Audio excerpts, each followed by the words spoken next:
Hey, everybody. Thanks for joining me again for another experience of me and Paranormal You. This is a fun one today because, or tonight when we're recording it, or whenever you're listening to it, I guess. The I came to Ohio to see family about a month ago, and then just randomly met some, friends of my dad and stepmom who live in the neighborhood, and we're just outside. It's nighttime, just having some chats, and all of a sudden the paranormal comes up somehow.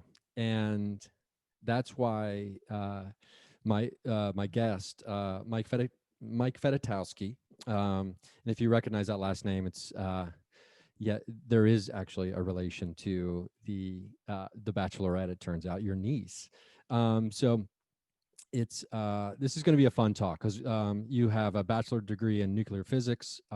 You also have a master's degree in nuclear physics, and you have a love for the paranormal. We're going to talk about the ideas for your paranormal experiments to be able to measure psychokinesis, um, and all kinds of stuff. So thanks for joining me today, Mike. Good, great to be here, Ryan.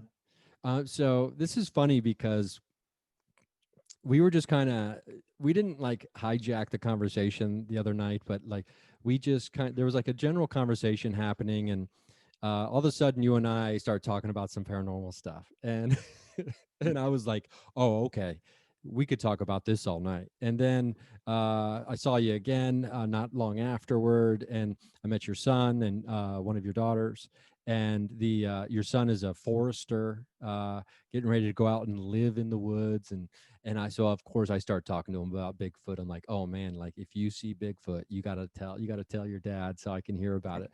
But the I want to talk too about like the journey that you've had and coming into your love of the paranormal, because it is an interesting story. Um, that we can talk about the influence of one of your college professors that had on you. But but obviously you were very scientifically minded in some degree, because you had an interest in that enough to pursue a bachelor's degree and an advanced degree in nuclear physics, right? Right. So I'm curious, what was the kid who was Mike running around the neighborhood when he was 8 years old? Was he out trying to climb trees, or was he back at home working with like chemistry sets? So actually, both. I grew up in the Berkshires in Western Massachusetts, in the mountains, and just a beautiful place to grow up. The, I mean, my in my backyard essentially was the Appalachian Trail. So we hiked all the time as kids. We actually did climb trees all the time, and had a blast. But my dad was a research and development electrical engineer, and you know, at a very early age, we had chemistry sets and all sorts of microscopes, and our house was filled with scientific equipment, and we did both. So, to tell you the truth, now what got me really started is I've had a pretty interesting journey. So, my dad knew 7 languages, so he's a very intelligent, learned man. Graduated in electrical engineering from the University of Munich in Germany. And he said, you know, all my kids need to learn at least 2 languages, one other language other than English. So I ended up going to a private Jesuit high school in Quebec City, all French speaking, at age 13, and to learn French, obviously. And Did you know any French before you went there, or were you just kind of immersed into it? uh, that's a good question. I knew enough to be dangerous. My dad taught me French. He taught me Russian. He taught me German. So I could do. I knew enough to get started. Let's put it that way. But then I was completely immersed, and I lived with a French Canadian family. And this high school, Jesuit high school in Quebec, I'm the first American and the first non-Catholic. So it was started in 1632, a year before Harvard, the oldest secondary school in the country, in North America, actually. So I was kind of an oddity there. And I befriended a guy named Jean Matuszewski, who is the class genius. He was super, super smart. And for some reason, we just started talking about things like psychokinesis and the paranormal in general. And this is about age 15 now, 15, 16. And we met up, and I can't remember exactly how it happened, with a psychic that was about our age. Nathalie Marmont was her name. And we started doing thought experiments. Like we would meditate and, at a certain time, like at 9 o'clock in the evening, we'd all be in our homes where we lived like 5-10 miles apart. And somebody would send a message to the other two, and they would, as we're kind of like in this hypnotic state, we try to do self-hypnosis, and we try to receive the message, and we write down the impressions we were getting from the other person, and we took turns doing this, and we did this for a couple of years.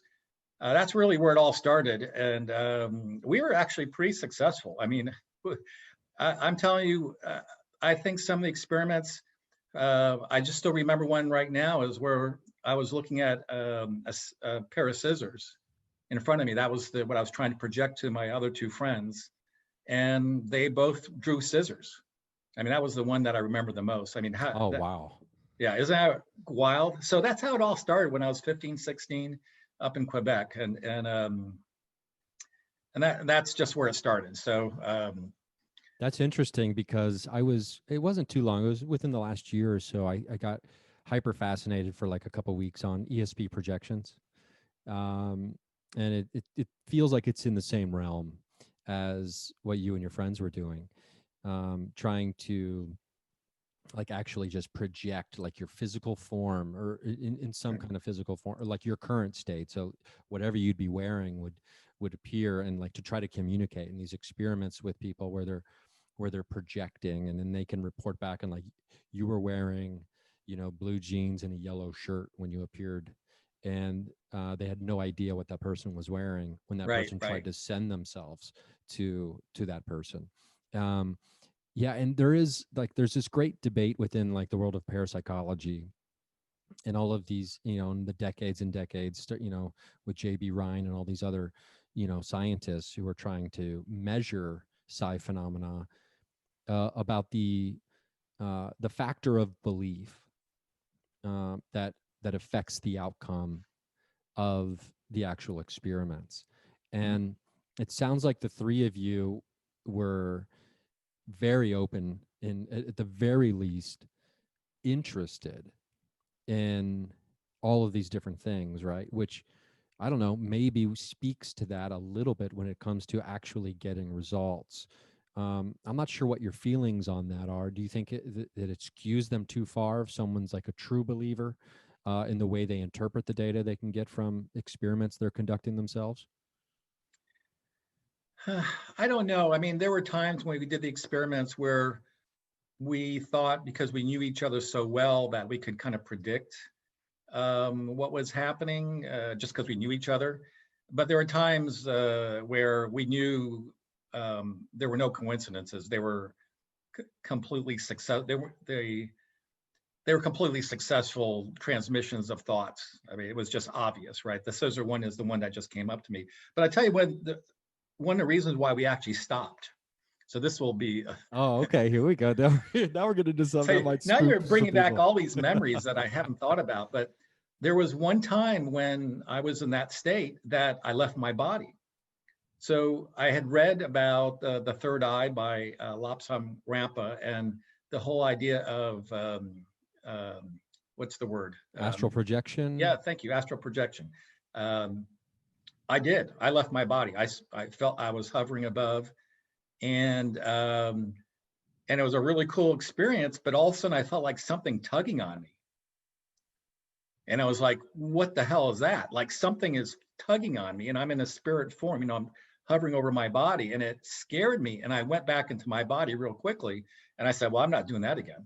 So. Yeah, I can only imagine. Now, were you able to see the physical space where you were sitting or meditating or whatever you were doing to get into that state? Yeah, I could see it. It was kind of like those, when they talk about those close death experiences in hospitals where somebody's on the operating room, they leave their body, and they can see everything from above.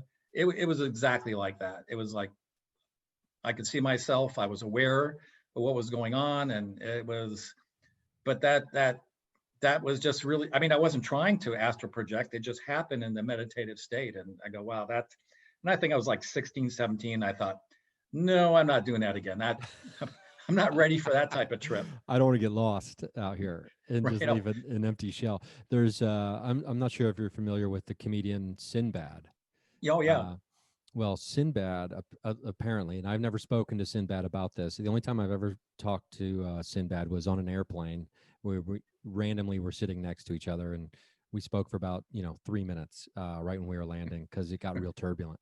Right. Um, but apparently, Sinbad used to astral project a lot, Wow. and then I think he's also a very religious man. So, if I'm getting this story correctly, I hope so. But if not, I apologize to everybody listening and to Sinbad himself. But apparently, he was worried about a demon occupying his body when he left it, which is something that you do hear about, at least from a religious point of view. A lot of people will be like, you shouldn't astral project because this can happen, or like possession kind of thing. Right. But I'm curious if there was if it felt like it was a cord or a tether of some kind, because a lot of people will say that when you astral project, you have an astral tether that attaches you to your physical body.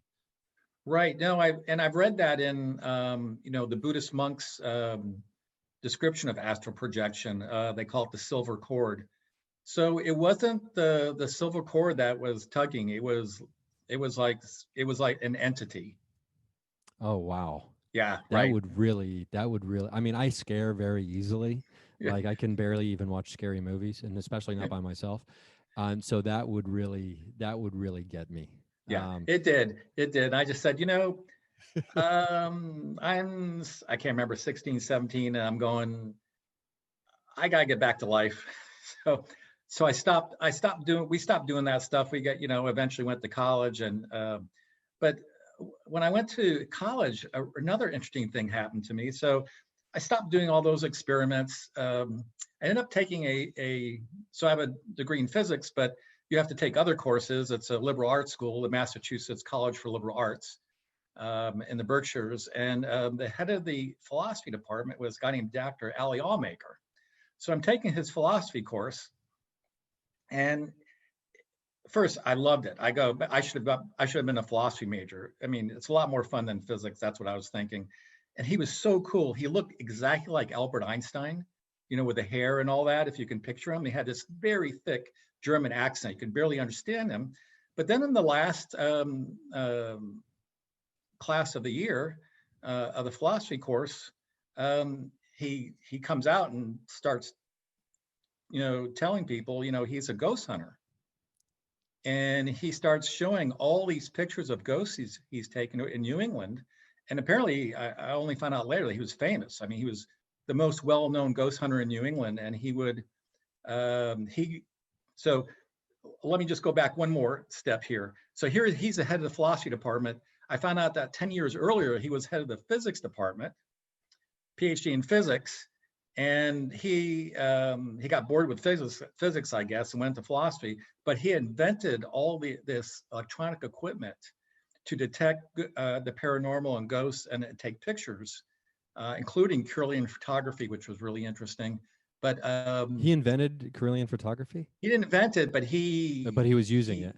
yeah, he was using it. It was it was just so wild. The pictures and his stories. It ended up that the stories. I mean, eventually I befriended him, and back then in college, at least in Massachusetts, on Friday afternoons in the philosophy department, there was always a wine and cheese party. Back then, you could drink when you were 18. And he started talking about all these stories. And he said most of the time, the ghosts that he encountered just didn't know they were dead, and he would talk to them. And he actually ended up being more of a, I don't know what the right word is, somebody who gets rid of your ghosts, right? Yeah, there's I mean, different people have different terms for them, but I think, yeah, I'm not even I'm at a loss right now trying to think of because it's definitely not exorcism what we're talking about. Yeah, I it's mean, not for really people who are exorcism. listening. That's why I didn't want to use that word. They weren't. There were really no. I mean, there may have been a few malicious ghosts, but the vast majority were just humans who were caught in between here and there, and they just need to be talked to. And he got really, really good at getting rid of people's ghosts. I mean, that's what he did. And here's a guy with a PhD in physics, right? Yeah, that's really fun Yep. to hear that, because I know a lot of people will say, I help people cross over is one of the terms that people will use. So whether they want to, call themselves like a crossing guard or like a guide, like a guide to help them cross over, some people will refer to themselves as that. When it comes to those spirits or ghosts or entities or who just don't know they're dead and are Right, kind right, of stuck in the middle, in the in between, it is fun to think about going to college, right? Where, you're supposed to get your mind blasted open and, find what you really love and dive into it. So then you can have a life doing it, right? Which is like the blueprint. But then not everybody is lucky enough to have a professor who really kind of just cracks them open right, and makes them, and that's really the sign of someone who's got a gift for teaching and a gift for inspiring curiosity in people. And I think that's what strikes me most about Dr. Allmaker is the curiosity that this person must have had just about everything in existence, to go from physics into philosophy, becoming a ghost hunter, but with all that scientific background. right, right.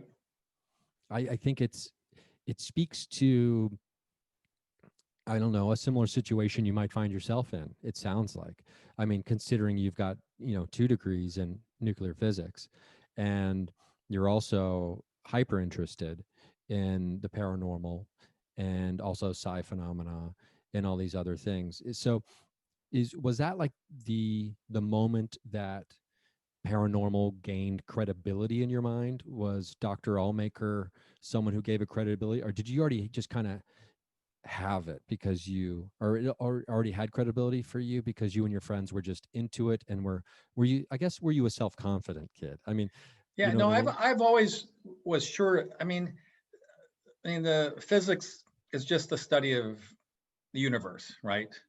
And all phenomena in the universe. So the fact that the phenomena exists, even though it may not be everyday phenomenon for everybody, it doesn't mean it doesn't exist. So to me, all of it is just, it's all explainable one way or another. We just don't understand it yet, right? And it's that simple. So I never questioned. Um, I mean, there always was a belief there that this phenomena exists. I've experienced it. Other people have experienced it, and therefore, and then when you see, pictures of ghosts from Ali Allmaker and somebody who has, a lifetime experience with that, then it just solidifies it, I guess.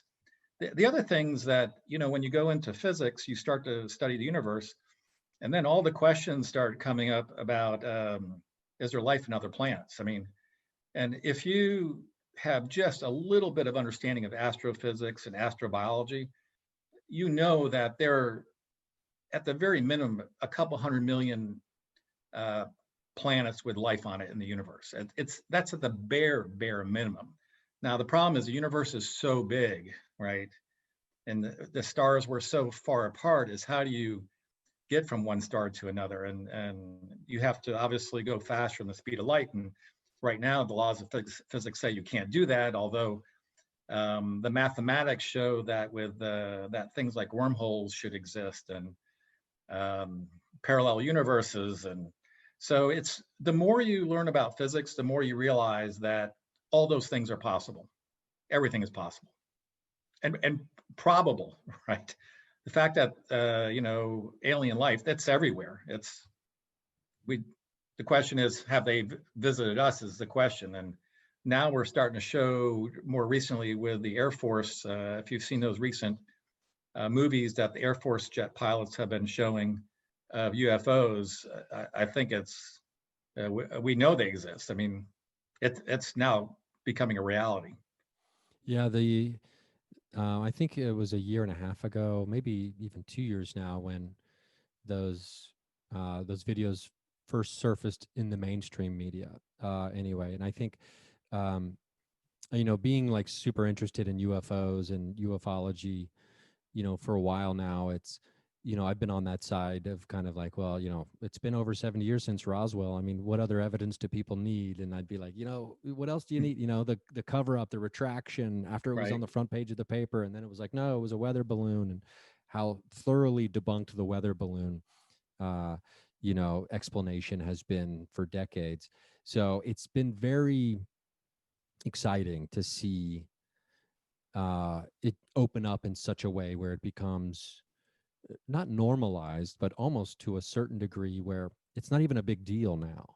right, And people in the paranormal world, we talk about disclosure a lot, and that's like the government finally telling us everything they know. And then in recent conversations that I've heard people have, and this, I was a guest host on a different podcast called Night Drift with my buddy Jim Perry, and he had a guy who used to work for the government in Navy intelligence. And he said, I think the big mistake most people make when it comes to wanting disclosure is making that assumption that just because the government, if people are working in the government, you think they're so like have so much more intelligence or information than you do, when right, it's actually just individual people who are all together, and none of them have the pieces of the story, um, and we're all just trying to figure it out as we right, go. And as opposed to like some magical like teacher's handbook that the government is hiding in a vault somewhere that has all the answers, uh, that just doesn't exist. right. Yeah, I mean, for most astrophysicists, it's a, and these are normal scientists who do this for a living. It's just a given. There's life everywhere.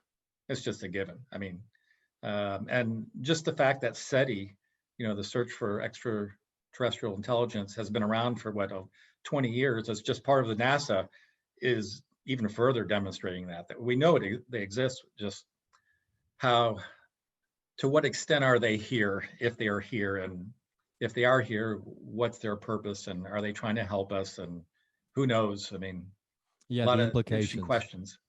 Yeah, the implications of that. I think for me, my fascination in the world of all things paranormal boils down to, if everything in the paranormal was in a city, I think the two main freeways that crisscross through that city are aliens and UFOs, and then ghosts is the other one.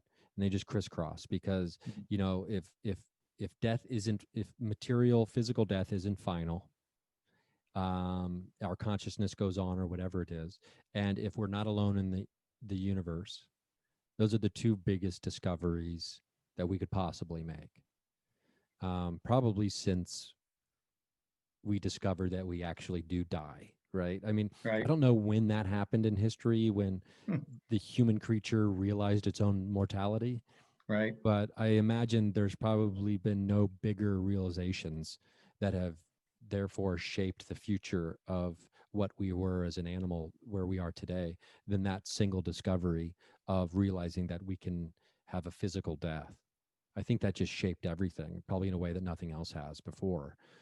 But now, if that gets reversed, what are the implications of that? You know what I mean? So I think that's what the enthusiasts and, the scientists who are really excited and deep dive into all this stuff, it's a such a groundbreaking discovery that it changes the course of human history. I mean, do you think of it in those grand of terms, or is it a little more grounded for you? yeah. I guess I've just been around this so long. I just find that this is all normal, and I've obviously, with my background in physics, it's natural to start figuring out, well, how do you explain it with what we know, right? How do you explain with what we know? And I've developed a number of theories on this. If you let me do a little bit of physics for your audience. I'd love that. I would really love that, because I'm going to be honest with you, Mike. I've been on a run here for the last, 5 or 6 months, where I've been like kind of convincing myself that when it comes to studying the paranormal, people in the world of the paranormal need to stop trying to be validated by the by the physics community in the Right. physics world, that it might need a whole different set of measurement and standards when it comes to trying to understand this stuff. But I'd be lying if I said I still wasn't totally fascinated by the idea that physics could explain this, because I still would love that. I'm totally interested in all of these, and I think people would be fascinated to hear some of this stuff. So here's just a few thoughts. So I'm a huge fan of Einstein. I mean, that's what really turned me on into physics. Um, Understanding the theory of relativity and special relativity. What is the connection between light and time and space and gravity, and how he interconnected all these things that were completely separated. So if you know anything about special relativity, the speed of light is crucial. And when you approach the speed of light, unfortunately, things become infinitely heavy, and you need infinite energy to reach the speed of light, which is impossible because you become infinitely heavy. However, there is one substance in the universe that can go at the speed of light, and that is light. So photons are particles of pure energy. There's no mass. So with equals mc squared, Einstein showed the connection between energy and mass. Well, light has no mass. So it can go the speed of light. It does go the speed of light. And if you just take that a little bit further, just a little bit further, then time stops. When you approach the speed of light, time starts slowing down. At the speed of light, time stops, which is pretty fascinating thought process, right? So just so if your soul, so I'm not going to connect it to your soul or your spirit, right? I'm just going to make this small assumption that when we're in our spirit world, we are pure energy, pure light. If we're in that form, in other words, we have no mass, we don't have carbon atoms and oxygen atoms and all that, we're just photons of some kind, right? Then time stops and we live forever. I mean, when you die, your spirit lives forever because time has stopped. And I just thought, well, that's just so obvious. I mean, of course there is a heaven, of course there is an afterlife, and you live forever. Now, the things that I don't know are things like the Buddhist monks talk about, is that you can reincarnate, and I don't quite understand that, but maybe it's possible that your pure energy of your spirit, that God somehow says, hey, we're going to recycle this energy, and you're going to go into a different, material body, but that's way beyond my pay grade. So, but certainly the laws of physics say, hey, that's possible that you live on forever in a spirit form because you're pure light, you're pure energy. That's really fascinating to think about. And there's, I think, when we first met, I think I referenced this book. It's called Now, The Physics of Time by Dr. Richard Muller. Mm, And he was trying to scientifically explain what the moment now is. mm, And yeah, I think he even references how Einstein really didn't want anything to do with trying to explain now, and what a conundrum it is trying to really explain it. And but to me, it feels like it ties in a little bit, because if time stops and we live forever, that doesn't mean, because there's a big difference between ending and stopping, right? right, And if time stops, then we're always just in the moment of now. We're kind of right, stuck there permanently, right? And so, which is the complete opposite of time ending. Which I want to make that distinction a couple times, just because I know in my brain at first I was like, well, if time stops, I mean everything's done. No, it just no. There's the difference between. It's hard to explain, I guess, for someone who doesn't have the physics background, but that is a really fascinating concept, to think that if we become light, or what it is that makes light, and we reach the speed of light, then that is eternity. And so it's like, well, are we aware of it, or is consciousness also made of photons? Because that I don't know if I had to like, if someone had a gun to my head and said you had to pick what the afterlife is, I would just say it's the expansion and continuation of our consciousness, Right. and over like a soul or a spirit or anything like that. And so, because I don't know, maybe you do have more insight on this, but I'm not aware of any like physics or scientific explanation for what consciousness is. Maybe there is out there, and I just haven't stumbled upon it yet. But are you familiar with any explanations in the scientific world for what No, not consciousness is? really. Certainly, physicists don't talk like that. It's more the biologists. Um, uh, and I really, I mean, I've read a few things, but I have to say, I don't have a theory about consciousness. It's the only thing that can come to my mind right now is, well, they're experimenting with microchips that are photon based instead of electron based.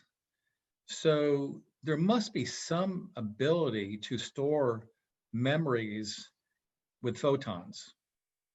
Now, this is a huge potential breakthrough in microchips in computer science because you probably can increase the memory of a microchip 100 billion times easily using photons instead of um, electrons. But I think that's just starting to happen now. So I guess my thought process simply is, if they're starting to invent photon-based memory with microchips, then why not with the spirit?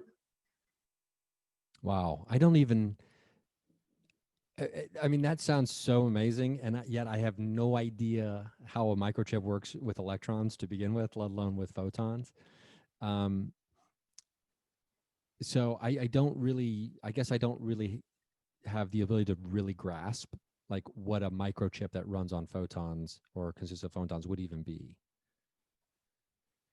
Is it Yeah, like a I it's like just a read about this recently, and so all of computers are based on-off switches, and so the what am I? And I can't remember the.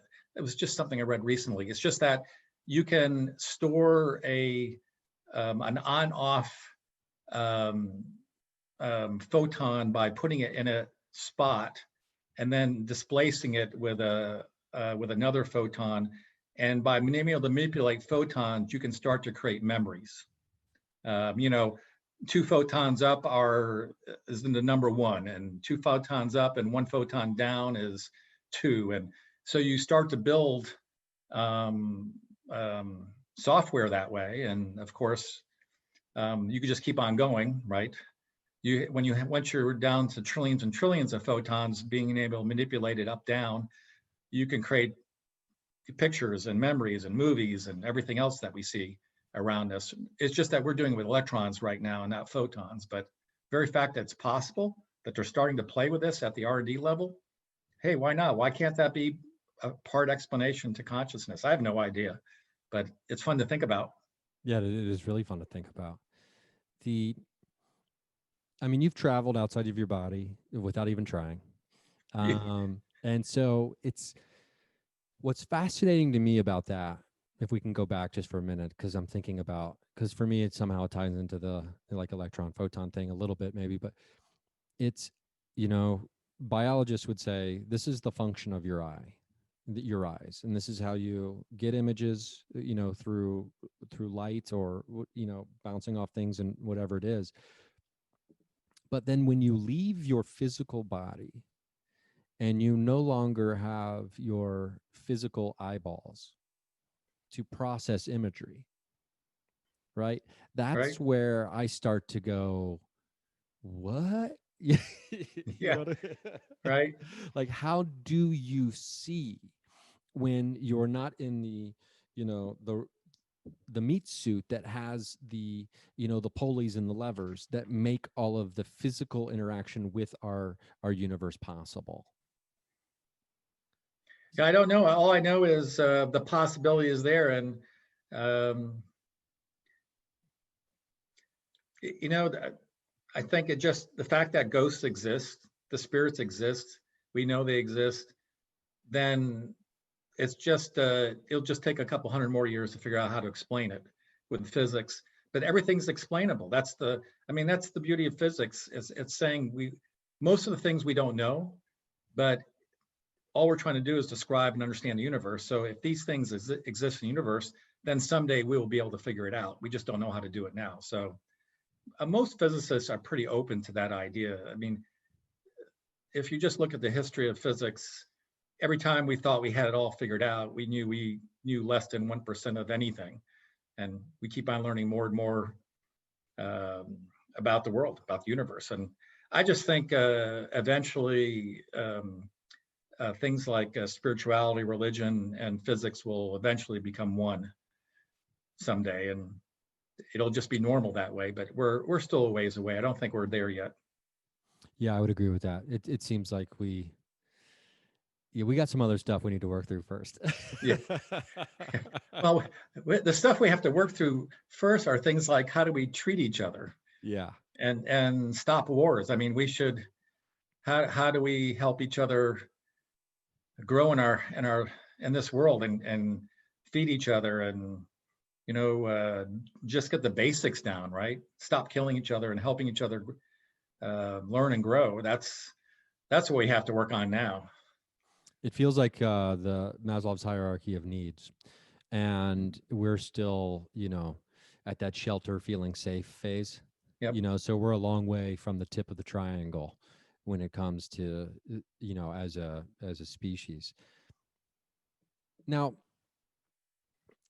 the idea that physics can explain, the universe that we're living inside of, if it exists in the universe, physics can explain it. You've taken that to heart in a way where you've even developed or tried to develop your own experiments to be able to measure some of these things that people do say exist, even though a lot of people would argue there's no physical or scientific evidence for it, right? Right. Yeah. So I haven't actually. So I gave up. I've been doing management consulting for 30 years. So I gave up the physics a long time ago. But two thoughts. So, Einstein was famous for never having done any experiments. All his experiments were thought of experiments, and always later on, sometimes decades later, people would actually use physical instruments to prove his theories. The most famous, of course, is the bending of light. He predicted that space-time is being bent by gravity, and you should be able to prove it by seeing light passing near a star during an eclipse. And you should be able to see the bending of the light going around a star during the eclipse. And that eventually was proven true. With people eventually use instruments and said, yep, Einstein wasn't crazy. You can gravity is actually the bending of space-time, and you can prove it by seeing light being bent around a solar eclipse. So my theory about psychokinesis is that, moving things with your mind, that somehow our spirit can manipulate space-time, just like gravity. So now I don't know the mechanism. I really don't. I don't understand I just theorize that it's possible that that's what's happening. You're bending space-time with your mind, and when you do that, an object has to move, because just like an object has to move in a gravitational field, it's forced to do it. The gravitational field is space-time being bent, and it must, regardless of its weight, right? It doesn't matter whether it's a feather or a 100-ton piece of lead, it's going to be move in the direction of gravity forces it to. So my simple experiment is that I'd love to do someday, maybe when I get back into this, is if there are people who can move things with their mind, they should be able to bend laser light. And with a very precise measuring device, you should be able to see the laser being bent, maybe only a millionth of a degree, but it would prove that you've now warped space-time with your mind. So we'll see if that experiment eventually is created. Well, that sounds really cool, and it's reminiscent to me of, the old, probably the most famous of all, televised events when Uri Geller was on Yep. television to bend a spoon with his mind, and it didn't happen. And but then the people who said that they've seen Uri Geller bend spoons with his mind, the this is like a very this is like just the modern this is like the modern kind of way to really prove that, because the connection here is like light. It feels like this keeps popping up Right. in our conversation. And whether when people have near death experiences, they say, I saw this light, I Yep. was being pulled toward the light, Yep. right? um love and light and light has been it's just been one of the bedrock words in the spirituality and new age and all of these things. um and life comes from light with the sun, and there's all these like really archetypal images Right. I get to thinking about it. But and so laser light, it seems like this would be the perfect way to try to measure this, because let's make a big jump here just for the sake of having fun in this conversation. What if our consciousness, our spirit, or etc., like you said, is photons and can travel, at the speed of light, and therefore, in some way, is either relative to light or connected to light or similar to light in that way? Um, would that make it more plausible, that connection, to be able to manipulate light outside of ourselves, because it's being outside of ourselves is an illusion to us? Right. Yeah, I think so. I'll tell you something other interesting. I don't didn't mention this about my background, but so I come from a family of physicists. Both my older brothers are physicists, and my oldest brother Andre was got his degree at MIT, so he was the brains of the family. The rest of us are the you know what's the right word, the in a puppy litter, the weak. The runts.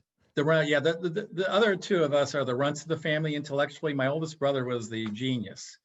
He graduated from MIT when he was 20, and he did experiment with laser light his most of his career. So that's why I'm a little bit familiar with lasers. But eventually he abandoned all that, and he just became a theoretical physicist. He really got into math. He was a math genius. And unfortunately, he was because he was such a genius, he was a little crazy. And he died at a relatively young age from drugs and alcohol because he just couldn't cope with the universe being that smart. I think they were saying his IQ is well over 200. Wow. Yeah. But the last time I visited him, and this is, oh gosh, this must be almost 20 years ago, and he was living in Ojai, north in California. And he was showing me on his computer. And I mean, he was he was once, by the way, a professor at USC, University of Southern California, physics professor, but eventually got thrown out because he was an alcoholic and he appeared to too many classes, not in shape. So eventually he lost his job and was pretty much a pauper in his latter years. But he had a computer and he was showing me and doing the math of 10-dimensional geometry. So he figured out the mathematics for the fourth, fifth, sixth, seventh, eighth, and ninth, 10th dimensions. And of course, he was trying to explain this to me and show me what a square, right, is 2 dimensions, a cube is 3 dimensions. Okay, what does a cube look like in the 4th dimension? And what does a cube look like in the 5th dimension? And he was trying to show this and explain to me mathematically, which I had no idea what he was talking about. But I later talked to the head of the physics department, who is a family friend, Dr. Lahovic, who had hired him and protected him for like 20 years before finally, once Dr. Lahovic retired, they got rid of my brother. But I asked him about his work in 10-dimension geometry. And he said, only maybe 5 or 10 people on the planet understand this. And someday I'll get a Nobel Prize in physics and mathematics 100 years from now when people really understand that you can, there are these all these dimensions and they can be explained mathematically. And that just blew me away. It was like, oh my gosh, what is he talking about? But so there are smart people on this planet who have figured things out. They just have not been recognized for some of the things they've they've discovered. Yeah, and like, even trying to pretend like I might have any idea of what these 10 dimensions mathematically might be hurts my brain. Yeah, me too. Me too. I wish I was like that kid who could, when he was little, didn't realize how smart he was, and then someone brings up this conversation years later, and I'm like, oh yeah, that makes sense, blah blah blah blah, and it all falls into place magically. But I think that's a little too Hollywood. But um, there is, something to be said for, I think, the gift of Einstein. Making, the thing or that I've, seen and read about Einstein or heard so many times was his ability to almost have like a childliness about being able to convey what he was thinking, almost in such a simple way. um, and I guess sometimes things are so complicated that um, it's very difficult. I could only imagine how difficult it is to be even able to figure out 10 dimensions of geometry. Yeah, uh, my the interesting thing that many people don't know about physics, the language of physics is math, and most people don't like math and are not good at math, right? And but that is the language of physics, and math is just this beautiful thing that exists in the universe that helps us explain everything, at least for physicists. And the fact that he had developed the math for understanding geometry in multi dimensions usually means that those dimensions do exist because the math is the proof of it. And I know that may be a hard thing for people to understand, but that's how he explained it to me. It's like, yeah, the math is there. I did the well, math. yeah. Yeah, I mean, that makes sense to me. I mean, that part Right. makes, that part for me is crystal clear. Like, because if you can do the math, then it's there. Right. Then, as the old adage goes, well, it all adds up, right? I Right. mean, that's where that comes from, I imagine. So when something makes sense, oh yeah, it adds up. And I'm curious on that even, like, the geometry and the math of it all, aside, like, I'm curious on what these like dimensions even mean, as far as like just in our physical reality, right? Because we're talking about like 10 different dimensions of like our reality that Right. we perceive. And how many dimensions are we all pretty comfortable with right now? If you had to guess, what is it, like three or four? Well, what most people say is we live in a three-dimensional world, and the fourth dimension is time. So as we're progressing through time, we're in the fourth dimension. But if you were in a five-dimensional world, why can't that be an explanation of the afterlife, right? Time is just one more variable, like height and depth. It's just different, and we don't understand it. But why not? Now I don't know about all these other dimensions, but certainly the laws of physics. So there's a difference between dimensions and universes. Um, we're pretty sure now there are many, many universes, along with many dimensions, and that's even. I mean, before the Big Bang, there had to be something that existed before that. So there had to be another universe. And why aren't there multi-universes all existing at the same time? Why not? I mean, it's hard for us to comprehend that, but that may explain things. Some of the paranormal things. That's what I'm getting at. Yeah, so I'm curious if when you think about the multiverse, is the multiverse the same as multiple universes? Am I using that Yes, correctly? Like yes. the multiverse and parallel dimensions.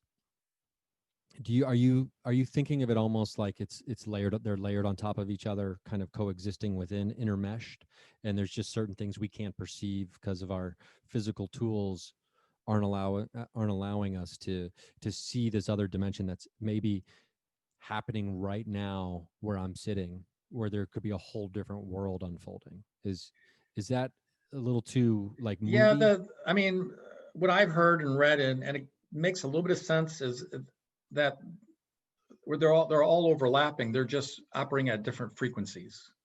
So frequencies that we can't detect with our bodies or our instruments for that matter right now. And so we're just passing through. We don't affect each other. Although I did come up with a new theory, although this is, now I'm way beyond, there, when I was a physics student back in the 70s and 80s, they didn't talk, there was no discussion, or yet they had not yet talked about or understood the concept of black energy, dark energy, and dark matter. That wasn't even on the table. That's only in the last 20 or so years, because they're trying to explain all these things happening in the universe, and there has to be matter there, moving these affecting all these star systems. We can't see the matter, so we call it dark matter, right? And we don't see the energy. It doesn't look like anything we've ever discovered before. We call it dark energy. So that's the big thing now in physics, right? Trying to explain dark energy and dark matter. And I'm thinking, maybe that dark energy and dark matter are just from another universe that is influencing our universe, or another dimension, probably another dimension. So maybe there is a interaction between dimensions and maybe universes. Who knows? So that became my simple explanation for dark energy. And it's just from another dimension. And it's affecting ours. We just can't see it, detect it. Wow. I know. I've That's never my thought latest of that. thinking. That's really fun to think about, though, that we've gotten to a point where we can detect something and we can recognize that something is there that we can't see. Yep. And as if it's invisible to us, but yet Right. we know it's there. It's almost like, you could say the wind, because you never see the wind unless the wind is moving something else. Right. Or you feel it. No, that's a great analogy, actually. Yep. Wow. Oh my gosh, that's gonna send me on some rabbit holes. Thinking about this, because in the new age, and in the paranormal world, and some friends of mine, 5D is 5D's, it's, you hear it a lot. Right. Ascending to 5D. Oh, we're moving into 5D. That's why, all this shit's going crazy for certain people, because of the transition into 5D. And the 5D, some people get to 5D before other people while they're still in 4D, and all this other stuff. And then there's 6D that people are talking about. And while I don't have, like, psychic or paranormal insight into, a lot of those things that people are discussing, it's interesting at the very least to me that these terms, these phrases, and these ideas, these concepts, these theories are now becoming more widespread, and people are discussing them. And if people are discussing them in the paranormal world for the last 2 or 3 years, it's my guess that within 8 years, everybody's probably going to at least have heard the phrase, especially with the interconnectivity of everything nowadays. And who knows, maybe your brother's model or his work is actually the framework for where we're all headed, and trying to understand, ultimately how many dimensions there are, which is really fascinating. 5 to 10 people in the world, and we're talking like billions of people. Yep. Right. Oh my gosh. Wow. What was it like playing as a kid with your brother?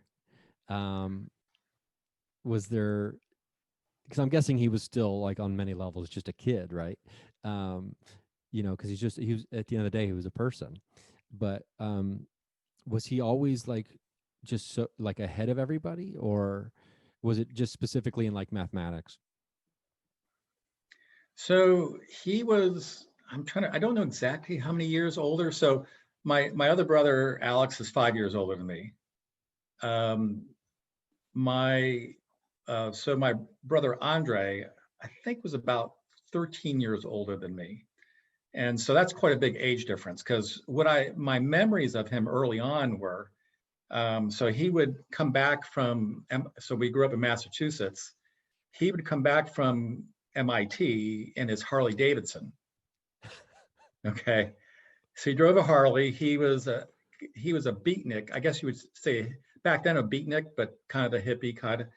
And so he was so much older than me. I just remember him putting me on being like 5 or 6 years old, putting me on the back of the Harley and driving me up and down the street. So those were the early memories because he was considerably older. He was the son of my father's first wife who died during World War II in Latvia when the Soviet Union took over Riga, Latvia. So that's why the age difference. Eventually, my father moved to Germany, got his degree at the University of Munich, met my mom, and that's where myself and my other brother eventually came along. So he was quite a bit older. But I did live with him for about 6 months in Quebec. He was getting his PhD at Laval University in Quebec City, and I lived with him for when I was 13 years old for like 6 months before he moved on to become a professor at USC in California.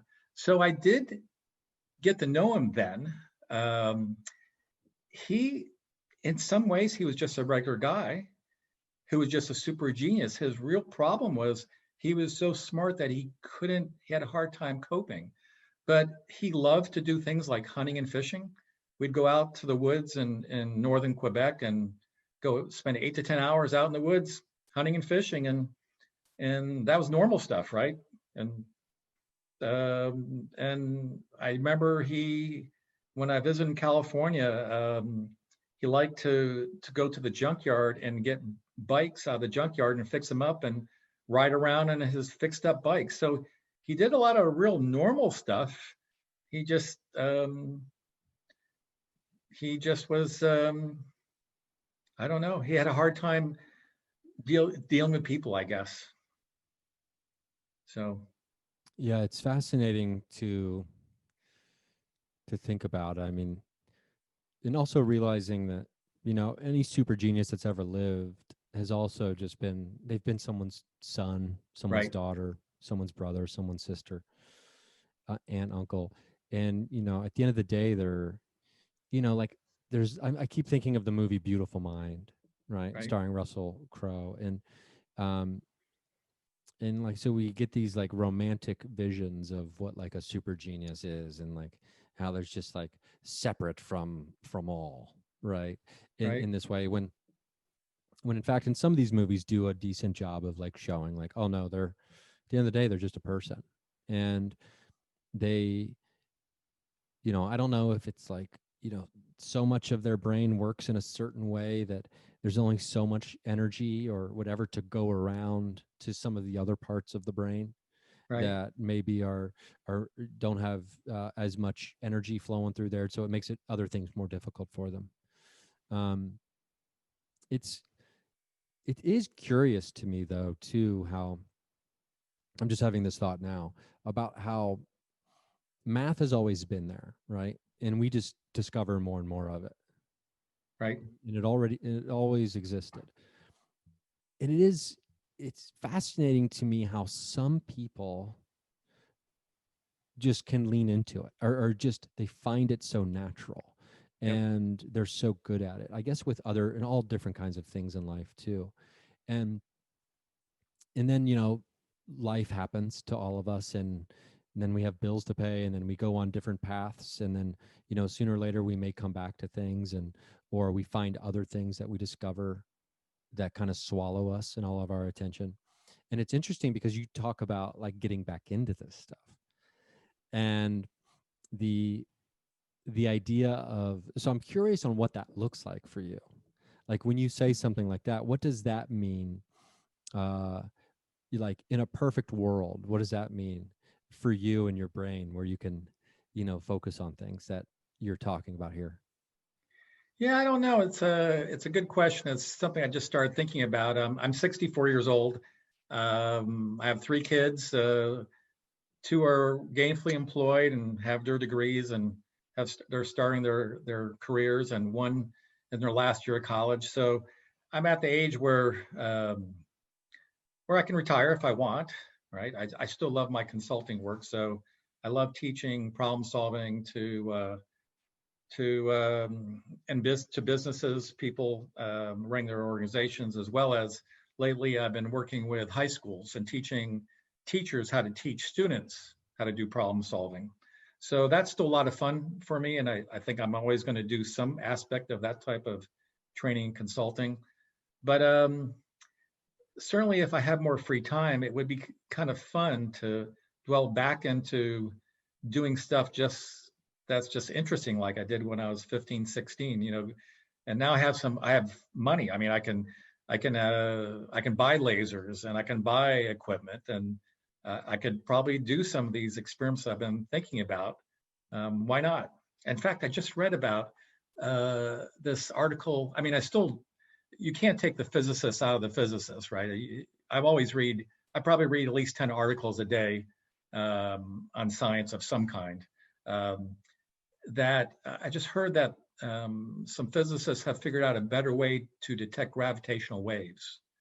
It's one of the theories of Einstein that gravitational waves exist. We've just recently, in the last couple of years, have detected them for the very first time with very sophisticated instrumentation that they've been working on for 20 or 30 years. But I just heard about a scientist saying, hey, they found a simpler way to do it, a lot less costly, using lasers. Now, I don't know any details beyond that, but once again, lasers show up and electronics equipment shows up, and it's physics, it's light, it can be measured. Yeah, I love the idea that light's at the center of all of this. And I'm gonna have to like figure out. I'm just gonna let the universe like help me guide me on this, but I'm just gonna. I know I have the sense that I'm gonna be finding some light related reading that I'm gonna be diving into here in the next few weeks, probably. Maybe find some good physics podcasts for my drive back from Ohio to California here next week. But yeah, I really want to learn more about light itself, and because I never really had any grasp whatsoever on E equals mc squared, and the idea that it was the speed of light was involved in that and all this kind of stuff until probably in the last 7-8 months. Mm. And so I'm still real new to a lot of this stuff, but there's something about light that has really kind of got its hooks into me, especially after this chat, that I need to get Cool. I need to get into light. You know what I'm saying? Yeah. Well, lasers are just light. It's just focused, right? It's you're lining up all the photons, all like packed together, for lack of a better word. So they become very strong when they're all packed together. That's why lasers can go through things, right? Um, Actually, that's the fun part of being a physicist. You get to play with this stuff. One of the kids I graduated with and a bachelor's degree in physics, his capstone project was creating a laser.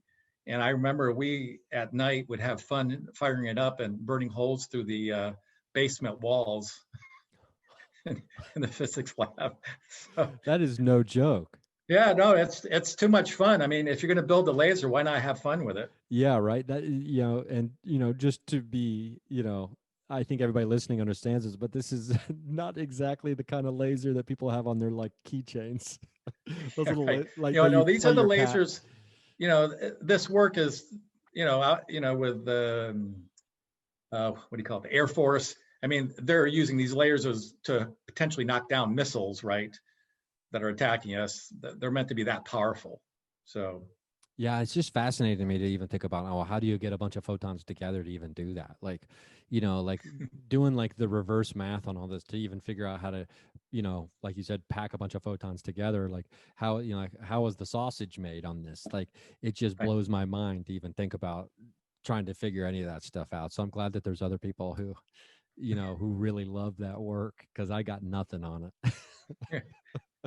Well, we keep on moving forward in science, and the real trick is, maybe trick is not the right word, is as human beings, as we evolve, how do we use all this cool technology for good, right?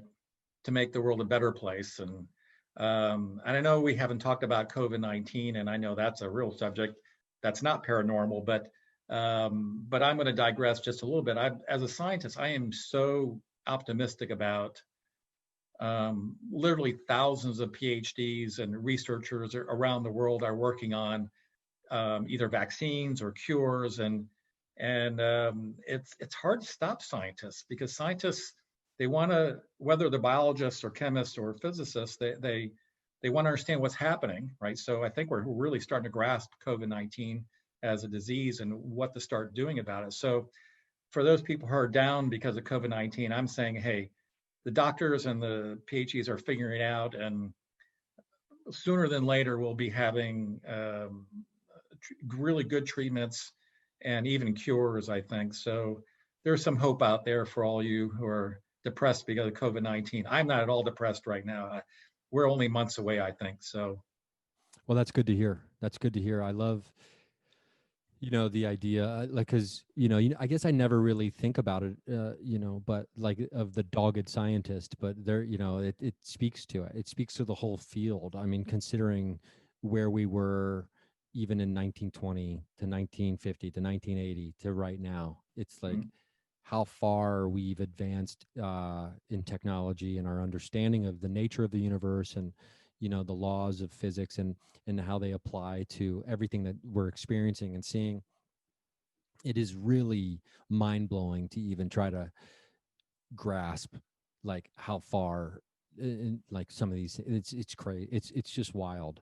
And that it is, I think, a great message to people that you know this is going to get tackled. People are currently wrapping their arms around it and getting ready to right, drag it to the ground. um and and the question is, how do we how do we treat each other, how do we behave, and how do we move forward after, and what, can we apply the lessons learned here in moving forward. I think that's the important real takeaway for me to okay, so this awful thing happened, and what do we learn about ourselves during yep, this time, and how can we make tweaks? 'Cause just like a scientist, guess what? If that experiment doesn't work, you tweak it and you try something else. You yep, adjust your theory, right? yep. Um, and move forward. Well, Mike, this has been great. I appreciate the chat, and I think maybe when I'm back in town over Christmas, I'll be here probably for a couple of weeks at least. Maybe we can sit down and do some more chatting, because I mean, who knows what the world looks like by then? But it'd be fun. Now, do you have anything you want to plug? Do you have like a podcast that you've been doing, No, or anything no, like that? but I'm looking forward when you come back for Christmas. I think we'll have some fun. I've just started getting into this whole Bigfoot thing. I really think Bigfoot really exists, and I think we'll have. That's one of the, actually you asked what. Now that I'm going to have a little more time on my hands as I semi-retire anyways. That's actually one of the areas that I really want to do some research in, is in Bigfoot, and I want to go to a Bigfoot convention. I mean, I'm absolutely convinced that Bigfoot exists. It's I just find that whole area fascinating, and so we'll talk about that next time. Yeah, and I'll have to remember to get you those audio files Yep. from my trip to Florida on the wood knocks and things like that, and because they're pretty wild. You know what? I'm going to try to find them tonight while this is all. I think I'm going to put this up tomorrow for everybody, so they can just hear our chat, come Tuesday morning. But this has been a lot of fun, Mike. I appreciate it. Yep. So in the meantime, it's just more fun to believe in stuff, and I mean, it's great to talk to a scientist and someone who's like so science minded, at least in their training and their education, who the curiosity of the scientist, I think, is what sometimes can get lost in the last 5 or so years. There's with the online armchair scientists, these the people Right. who never studied science, who who kind of come into the paranormal world and try to shut people down as skeptics, just by kind of parroting a a line or two here and there. So it's fun to actually get the scientific perspective on a lot of this stuff, because I think there's room for all of this, Yep. and Absolutely. that's the exciting thing. So Oh, I just thought of something. yeah, You got yeah. you What is got it? 1 minute, 1 minute of story. Of course we do. So this was interesting. When I was doing the paranormal stuff as a teenager, it just came to me. 14, 15, 16 years old. I was talking to, I'm at a Jesuit high school. They're all Jesuit priests. And I was talking to one of the Jesuit priests, Père Benoit, about it. And he was completely open-minded, right? He was talking about, he said, in the Vatican, there are religious texts that he has seen, that he has read, that talk about religious priests who are meditating, right? Praying to God, right? These are Catholic priests. These are not Buddhists, right? And they start levitating. And it's documented. He has seen it. He has talked to people. I mean, that just like, but he says you can't talk about, you can't talk about in the Catholic Church because, you'll get whatever people tell you crazy and all this. Yeah. But here's this, one of the most honest, trustworthy person I ever met in my life, right? Sacrificed his life to be a missionary, right? A Jesuit missionary. And he's talking to me about Catholic priests levitating when they're in I don't know, what's the right word? Like they're in deep a prayer state where they're praying to God, right? Yeah. It just, that blew me away. I just That's really remember cool. that story. I'd never heard that. Whenever I hear Jesuit priest, I just think about like, oh, wasn't it the Jesuits who controlled most of the observatories around the world for a long time? Yeah. Oh, yeah. The Absolutely. largest telescopes in the world. And then I'm just like, oh, what? So why? And then it's like, there's so much fun, like just history there. And the fact they've always been looking to the stars. Yep. And then the Vatican Library. I mean, if I had 3 months where I was allowed access for 3 straight months to anywhere in the world, it would probably be the Vatican Library. Yep. Unfettered access. I could only imagine. I mean, I'd so have to cool learn how to story, read right? Latin, It blew me away that here's anyways. No, I'd never heard that. I mean, I went to Catholic school for 12 years and all that good stuff. And yeah, I never once heard about transvection, I guess as Yep. some people would call it, for Catholic priests. That's wild. Yep. That's really cool. I'm glad you remembered that. Okay. Well, thanks for raising this conversation up. Yeah. I appreciate Okay. that. Sounds great. This has been fun. And, I look forward to seeing you again soon. Yep. Same here. Take Thanks, care. buddy. Yep. There's a couple things that really stuck out to me in what you were just talking about. And that is trying to push away or push through the things in our body and like transcend the body, right? Instead of